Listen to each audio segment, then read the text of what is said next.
मुझे आश्चर्य हो रहा है कि आप कह रहे हैं कि लोग कहते हैं नहीं, भारत डेमोक्रेसी है। अगर ह्यूमन वैल्यूज नहीं है, ह्यूमैनिटी नहीं है,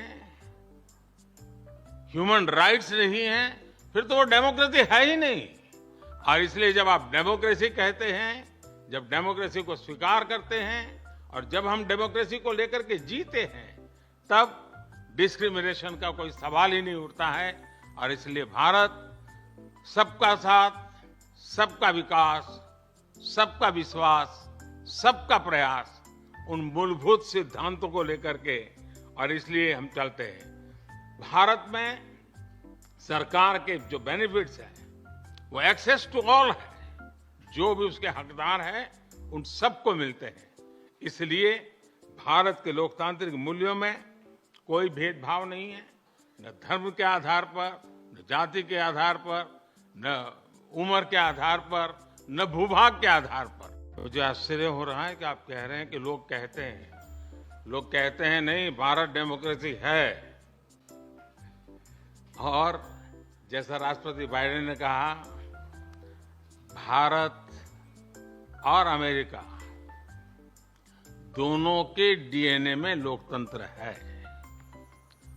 लोकतंत्र हमारा स्पिरिट है, लोकतंत्र हमारे रगों में है, लोकतंत्र को हम जीते हैं और हमारे पूर्वजों ने उसको शब्दों में ढाला है संविधान के रूप में।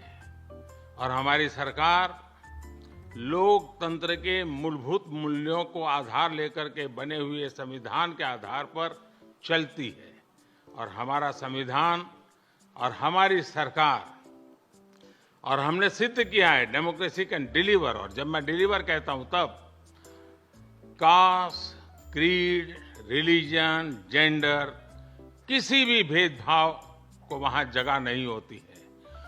और जब हम लोकतंत्र की बात करते हैं, तब अगर ह्यूमन वैल्यूज नहीं है, ह्यूमैनिटी नहीं है, ह्यूमन राइट्स नहीं है, फिर तो वो डेमोक्रेसी है ही नहीं। और इसलिए जब आप डेमोक्रेसी कहते हैं, जब डेमोक्रेसी को स्वीकार करते हैं और जब हम डेमोक्रेसी को लेकर के जीते हैं, तब डिस्क्रिमिनेशन का कोई सवाल ही नहीं उठता है। और इसलिए भारत सबका साथ, सबका विकास, सबका विश्वास, सबका प्रयास, उन मूलभूत सिद्धांतों को लेकर के, और इसलिए हम चलते हैं। भारत में सरकार के जो बेनिफिट्स हैं वो एक्सेस टू ऑल है, जो भी उसके हकदार हैं उन सबको मिलते हैं। इसलिए भारत के लोकतांत्रिक मूल्यों में कोई भेदभाव नहीं है, न धर्म के आधार पर, न जाति के आधार पर, न उम्र के आधार पर, न भूभाग के आधार पर।